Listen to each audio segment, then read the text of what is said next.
Dalam video kali ini, kita akan belajar bagaimana untuk menjana keuntungan ketika pasaran sedang jatuh melalui satu strategi yang dipanggil short selling. Ramai pelabur fikir hanya boleh untung bila harga naik. Tetapi sebenarnya dalam dunia keuangan, kita juga boleh ambil peluang bila harga jatuh. Jom kita faham bagaimana ia berfungsi. Market downturn bermaksud keadaan di mana harga saham, indeks atau komoditi jatuh secara berterusan dalam tempoh masa tertentu. Ia boleh berlaku disebabkan oleh data ekonomi yang lemah, kadar faedah yang meningkat, ketidaktentuan geopolitik atau faktor sentimen pasaran. Contohnya, bila inflasi naik, ramai pelabur akan jual aset mereka, menyebabkan harga jatuh. Tapi inilah masa di mana short seller mula ambil peluang. Short selling ialah menjual dahulu aset yang kita tidak miliki dengan harapan untuk membeli semula pada harga yang lebih rendah dan untung daripada perbezaan harga itu.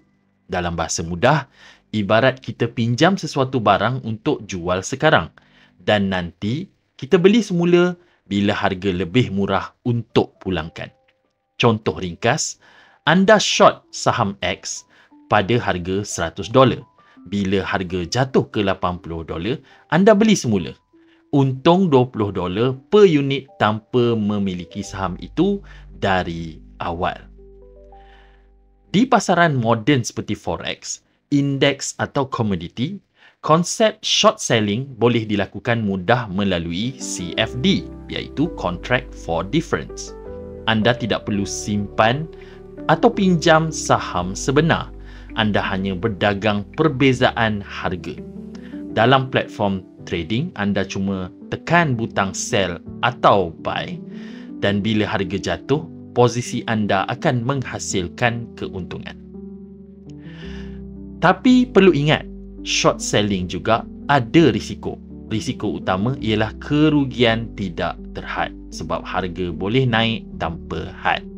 Jadi penting untuk anda gunakan stop loss, urus saiz posisi dengan betul, jangan guna leverage yang berlebihan. Ingat, short selling sesuai untuk trader berpengalaman yang faham analisis teknikal dan fundamental.